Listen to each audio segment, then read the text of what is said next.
In the 80s, 90s, and 2000s, Kevin Spacey took advantage of a lot of people. Through his career, his victims have been subjected to his inappropriate behavior, and he's really had no consequences. I mean, he would jump on top of these people, reach inside their pants, and do much more. And even though these have resulted in lawsuits, he really hasn't been punished. So let's get into it.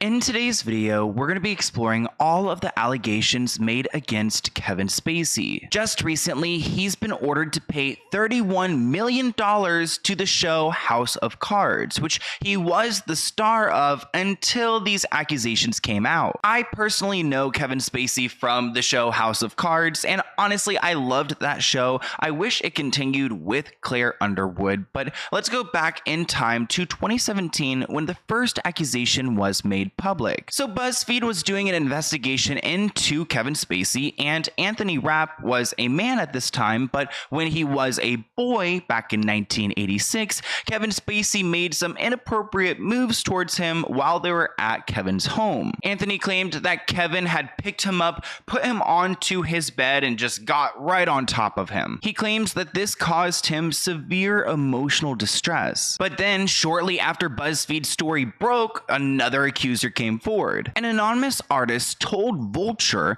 that Kevin Spacey pursued an inappropriate relationship with him back in 1983 when he was 14 and Kevin Spacey was 24. He said that he met Kevin when he was 12 years old, and they did it plenty of times. Many times, which is very concerning because Kevin's like 10 years older than this boy. His victim was quoted saying, "He was telling me that there were producers who were really interested in me as an actor and he wanted to get me auditions." This person actually claims that their relationship ended when Kevin tried to R-word this young boy. Honestly, after being out here in Hollywood, I understand why a lot of these people are anonymous, because it is scary out here and really there's no one to protect you. So then there was another anonymous victim who came forward and claimed that Kevin Spacey was grooming him when he was 17 years old back in 1985. They met at a summer theater camp, and there was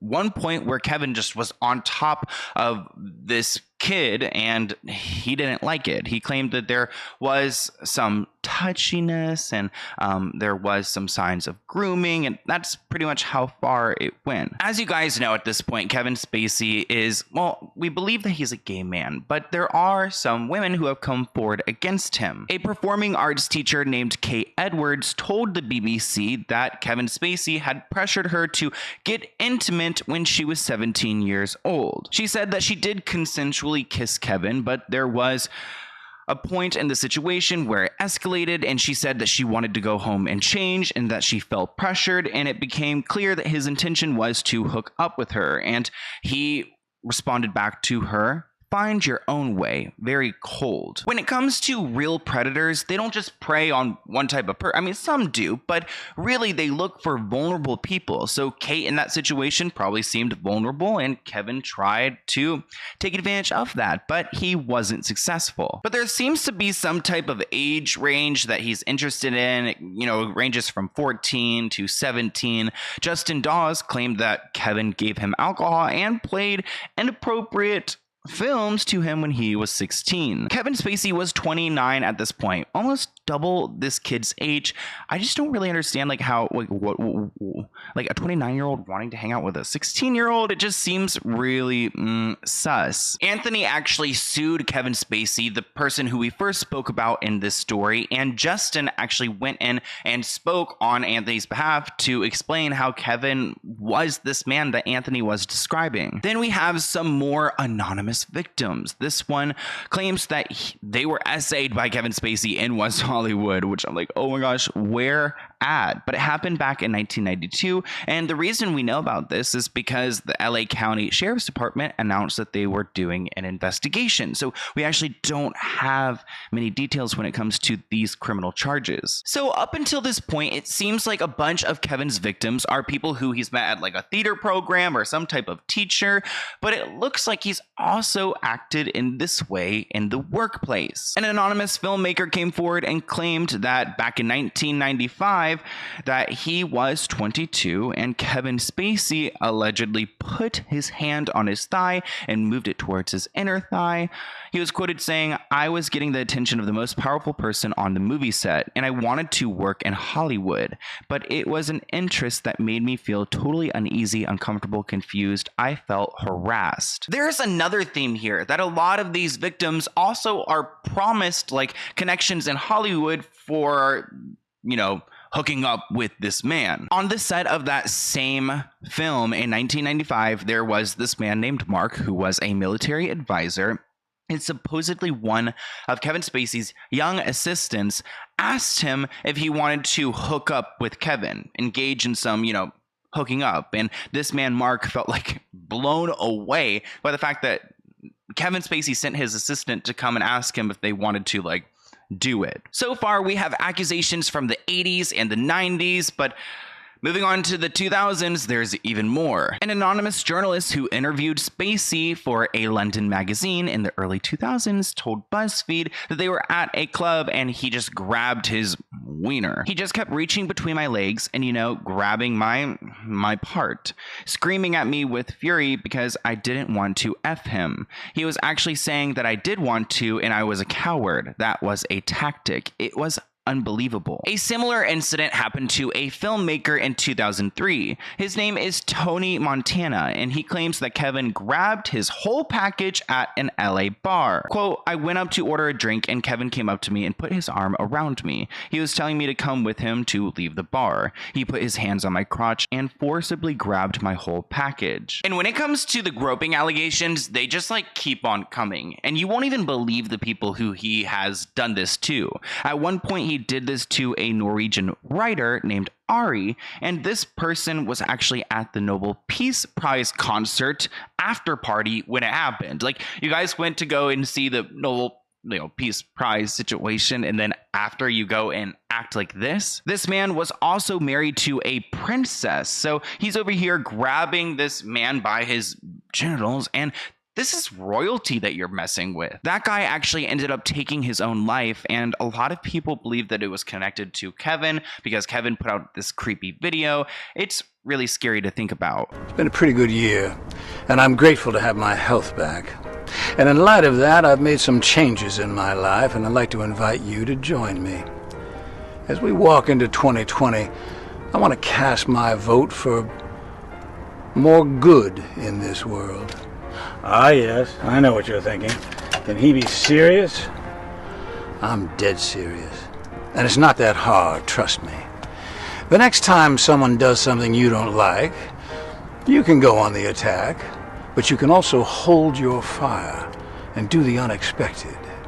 You can kill them with kindness.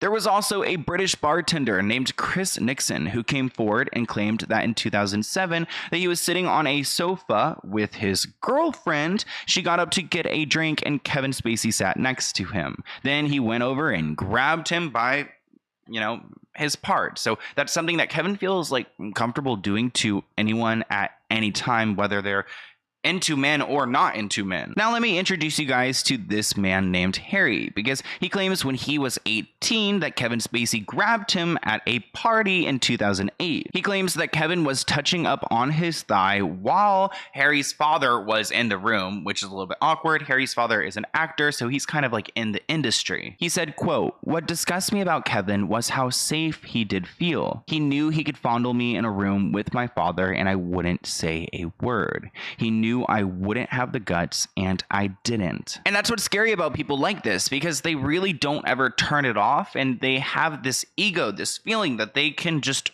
use people as objects. I remember talking about this on my channel because in September 2018, an anonymous massage therapist came forward and claimed that Kevin made him grab his private parts forcibly. This was going to be a big lawsuit, but then the massage therapist died, which is very convenient for Kevin because, wow, this person is now taking you to court and now they're no longer living. So, what great luck for Kevin, huh? But you guys know that karma has been coming for Kevin, even though he's still working, which I'm like confused. I mean, he's had some bad situations, and this one woman named Heather, who's a TV news anchor, actually came forward and claimed that her son, which is very personal, like her son was essayed by Kevin Spacey. This happened in 2016, and at this point, her son would have been 18 years old. Kevin just bought drink after drink after drink for this young boy,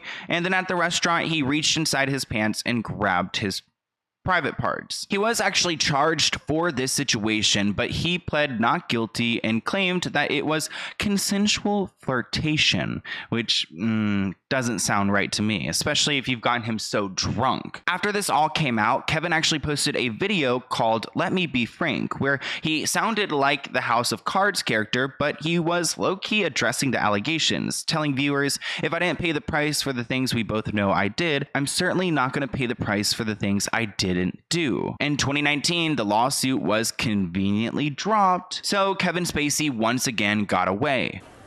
Anyway, all this presumption made for such an unsatisfying ending, and to think it could have been such a memorable send-off. I mean, if you and I have learned nothing else these past years, it's that in life and art, nothing should be off the table.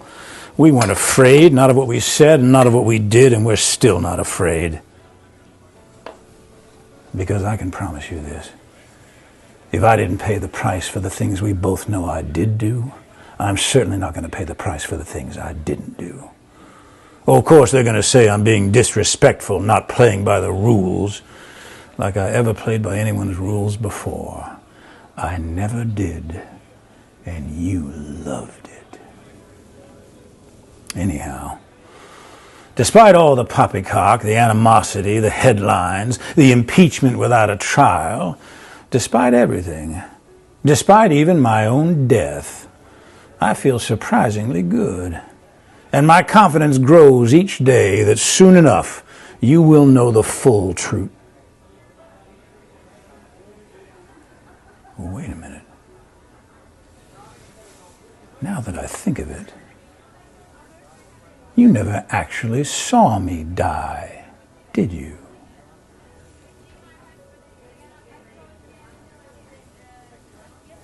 Conclusions can be so deceiving. Now that brings us to what's happening today, which he was ordered to pay $31 million. That's because 8 staffers came forward and claimed that he was inappropriate with him, putting his hands down their pants while driving. He was a man in a very powerful position on the show, and I was someone very low on the totem pole. So they felt like they were forced to do whatever he wanted, whether it was like, letting him grope them or however he wanted to behave. Someone else was quoted saying it was a toxic environment for young men who had to interact with him. Technically, he broke his contract by doing these things, and that's why he has to pay $31 million back, which is like a lot of money. I'm like, let's pull up his net worth. I'm sure he'll be able to afford that, but he's taken some big hits, which makes sense why he's continuing to work. But at the same time, why does anyone want to hire him? I mean, I feel like now people are just going to hire him because they are just starting off in their career. They want to get like a big actor, and he costs, he probably doesn't cost that much nowadays, but I just feel like if anyone's gonna be blacklisted, wouldn't he? I mean, he's done so much wrong. But I want to hear what you guys think in the comments below. If you have another video idea for me, here is my email, and I'll see you guys in a new one soon. Bye, guys.